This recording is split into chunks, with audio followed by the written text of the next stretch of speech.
नमस्कार किसान भाइयों, मैं प्रमोद कुमार एजीएम केन धनोरा शुगर मिल मलेशिया।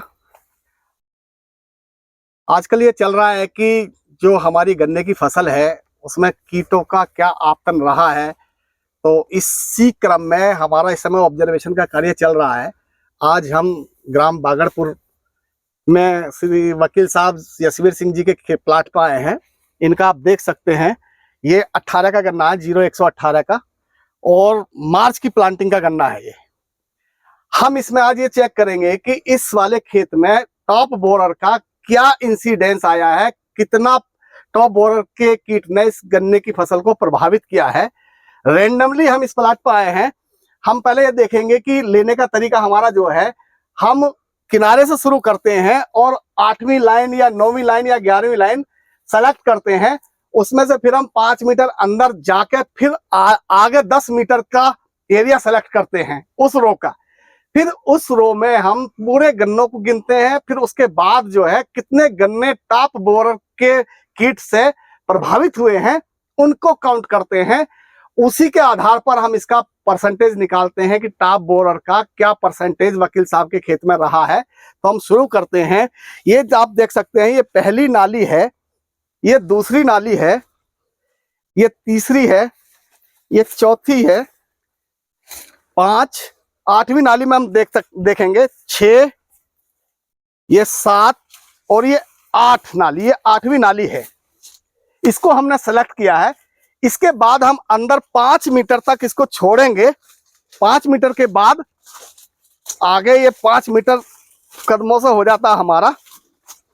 ये 5 मीटर यहाँ पे आया है, यहाँ पे हम एक निशान लगा देंगे और आगे हटिए एक तरफ जरा, आगे 10 मीटर लंबे एरिया को हम सेलेक्ट करेंगे। तो हम पैर से नाप लेते हैं। पूरा 1 मीटर का हमारा डग है। 1 2 3 4 5 6 7 8 9 10, यहाँ तक हमारा 10 मीटर सेलेक्ट हुआ है। हमने यहाँ पे निशान लगा दिया है। अब इसके बाद हम इधर से गन्ने करना शुरू करेंगे और उधर से गन्ने शुरू करेंगे। पहले हम पूरे गन्ने गिनते हैं। पूरे गन्ने की क्रम में वकील साहब एक मिनट आप आ जाइए, आपके सामने ये कैलकुलेशन हो। उधर से आप गिनते हुए आइए, पूरे गन्ने गिनिए। इधर से मैं गिन रहा हूं, 1 2 3 4 5 6 7 8।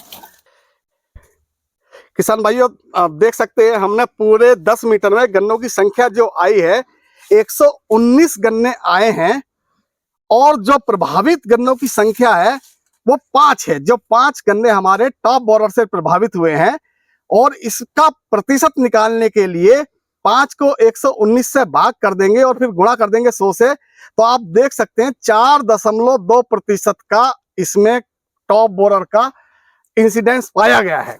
अच्छा साहब, एक बात बताइए, होता कितना है इसमें? कितना होना चाहिए मतलब जिससे किसान को बोरर का आर्थिक क्षति स्तर जो है 10 से 15% तक माना गया है कि 10 से 15% तक अगर टॉप बोरर का इंसिडेंस है तो कोई ज्यादा उसमें परेशानी वाली बात नहीं है। इसके ऊपर अगर चला जाता है तब वो हानि, तो हमको जो है फिर इसमें जो है चाहे इंसेक्ट से, चाहे मैकेनिकल से, चाहे यांत्रिक कंट्रोल से इसको कम किया जा सकता है।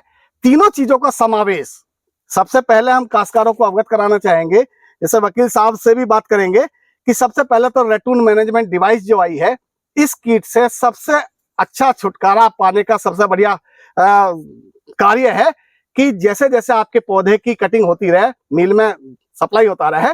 आपका अगर 1 बीघा भी खेत खाली है, आप 1 बीघा खेत में आरएमडी चला देंगे तो उससे क्या होगा कि टॉप बोरर के साथ साथ जो नीचे रूट बोरर की गिनार या पीपा या अंडे पड़े हुए हैं वो भी आपकी आरएमडी के द्वारा कटिंग होने के बाद जमीन के बाहर आ जाएंगे। सबसे बड़ा फायदा मिलेगा उसमें, आपका जो ब्यात है वो ज्यादा मात्रा में मिलेगा। तो हम वकील साहब से ये भी जानकारी करना चाहेंगे कि आपने क्या इसमें आरएमडी का इस्तेमाल किया था वकील साहब? नहीं, ये पौधा है, पौधे के बराबर में जो पेड़ी का खेत है उसमें मैंने आरएमडी लगाया चलाया है। हाँ। अच्छा। और उसमें भी बहुत ज्यादा प्रभाव शायद ना हो, उसमें भी आप अगर चाहें तो उसका कैलकुलेशन कर सकते हैं। जी। लेकिन हाँ, फायदा जरूर है आरएमडी चलाने से। इसमें आपने वकील साहब जैसे अभी साहब बता रहे थे, एकीकृत कीट प्रबंधन के तहत क्या क्या किए थे, जैसे आप बताइए। शुरू में तो मैंने इसमें फॉरमैन ट्रैप भी लगाया है इसमें, अच्छा, और मैंने उसका जो आपकी वो होती है, क्या होते हैं उस कोराजन कहते हैं, उसका स्प्रे भी किया है। मतलब ड्रेंचिंग। हाँ, ड्रेंचिंग की है। और इसके अलावा तो मैंने कोई कीटनाशक का इसमें बहुत ज्यादा कहीं इस्तेमाल नहीं किया है। वो सूट वगैरह कटवाए थे? हाँ, कटवाए थे, वो भी कटवाए थे समय समय पे। वो आपके भी आदमी आए थे, मिल से भी जो लेबर प्रोवाइड करी गई थी, उसने भी काटे हैं, और मैंने भी अपने स्तर से उन्हें कटवा के और बाहर निकलवा दिया था, और उसका प्रभाव पड़ा है। संख्या कम हुई है वाकई, शायद उसी का रिजल्ट हो। बिल्कुल। ये सच्चाई है कि उसका रिजल्ट हो। अगर हमने उस जो प्रभावित पौधा था उसे काट के और निकाल के बाहर लगा दिया, उसे बाहर फेंक दिया, उसे दबुआ दिया था उसके अंदर मिट्टी खोद के। वकील साहब देख सकते हैं कि आपका ये पौधे का खेत है, जिसमें 4.25% टॉप बोरर का इंसिडेंस है। आप फिजिकल भी देख सकते हैं, एक एक हाँ। मूड में जो है 8-8, 9-9, 11-11 गन्ने हैं, और गन्ने की हाइट भी आप देख सकते हैं। अगर केन का ही देखा जाए तो कम से कम 9 फीट, 9.5 फीट, 10 फीट तक इस समय पे गन्ने का नोड फॉर्मेशन हो चुका है।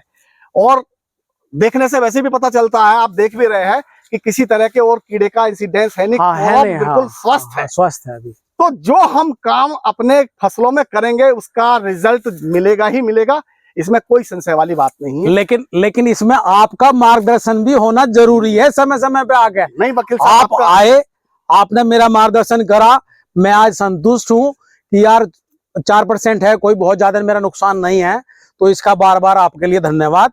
और ऐसे ही अन्य किसानों को भी इस वीडियो के मार्फत या अपने अन्य संसाधनों की मार्फत आप जो है उन्हें जागरूक करेंगे, तो मैं समझता हूं कि और भी बेहतर किसान जो है अपनी पैदावार में चार चांद लगावेंगे। वकील साहब एक जी, सुझाव जी, हमारे किसानों के लिए जी। कि चौड़ी गूल हाँ, से क्या ट्रेंच, फायदे हैं? ना ट्रेंच से बहुत फायदे हैं। मैं आज भी आपसे ये बात कह रहा हूं कि अगर मुझे किसी भी पेस्टिसाइड का इस्तेमाल करना हो तो मैं इस अवस्था में भी स्प्रे कर सकता हूं, और वो तभी कर सकता हूं जब मैंने ट्रेंच का इस्तेमाल करा है, ट्रेंच से गन्ना बोया है। ये 4.5 फीट 5 फीट पे है लगभग, और छोटा ट्रैक्टर इसमें बड़े आराम से निकल के, और चाहे किसी भी साल्ट का स्प्रे करना है बड़े आराम से हो जाता है। अच्छा, दूसरा एक चीज देखने को मिल रहा है जी वकील साहब कि कहीं भी कोई कल्ला सूखा नहीं, नहीं, कहीं सारे नहीं, कल्ले जो हैं हाँ बिल्कुल, जो निकले थे, वो हाँ, गन्ने बने। गन्ने बने हैं, ये कोई बड़ा नहीं सूखा। फायदा है कि जो हमारे किसानों में एक मिथक है कि चौड़ी गूल से गन्ना बोने पे गन्ने कम होते हैं, गन्ने कम बनते हैं, वो नहीं है। नहीं, आप देख रहे हैं कि यहाँ पे जितना भी गन्ना आपका जमा हुआ है, अंकुरित हुआ है, वो सब गन्ना बन गया। अच्छा, मेरा एक आपसे और रिक्वेस्ट है कि अभी जब ये कटने वाली स्थिति में आवेगा तो आपने गन्ने तो गिन लिए, गन्ने का वजन भी जरूर करना कि उसका वजन कितना होगा। वो उस समय हम लोग बात करके बिल्कुल, बिल्कुल, और इसी तरह से बिल्कुल, किसान भाइयों बिल्कुल, के लिए जो है बात करके और ये आपसे जो है करेंगे। बिल्कुल चर्चा। वकील साहब बिल्कुल एक और काश्तकारों के लिए संदेश है चीनी मिल का कि 18 गन्ना हमारा अधिकतर क्षेत्र में घूमते हैं हम लोग, रूट बोरर का जो प्रकोप थोड़ा दिखाई देता है कि गन्ना आपका देख रहे हैं कि पीला पीला पड़ने लगा है। इसका परमानेंट समाधान सभी किसान भाइयों से अनुरोध है कि बुआई के पहले अगर हम बेवेरिया बेसियाना कल्चर अपने खेतों में डलवा दें, प्रयोग करवा दें, तो आने वाले समय में जो मोटी वाली गिनार होती है जिसको व्हाइट ग्रब कहते हैं, काड़ा भी कहा जाता है कहीं कहीं, या फिर दूसरा दीमक है, और तीसरा रूट बोरर है जो गन्ने की फसल को नुकसान पहुंचाता है, उससे 100% रूप में जो निजात मिल जाएगी। तो काश्तकार भाई जो गन्ने की बुआई समय पर शरदकालीन बुआई शुरू होने वाली है, बुआई से पहले ट्राइकोडर्मा रेड रोट के लिए और बेवेरिया बेसियाना का कल्चर कीटों के लिए अवश्य अपने प्रयोग फसलों में प्रयोग कराएं। ये चीनी मिल आपको बिल्कुल निःशुल्क उपलब्ध करा रही है। तो वकील साहब बहुत बहुत धन्यवाद, आपका बहुत अच्छा लगा आपके खेत में आके। नमस्कार। यही रहेगा कि आपका गन्ना जो है 150 कुंटल बीघे के हिसाब से निकले। चीनी मिल की ये शुभकामनाएं। बहुत बहुत धन्यवाद, बहुत बहुत धन्यवाद।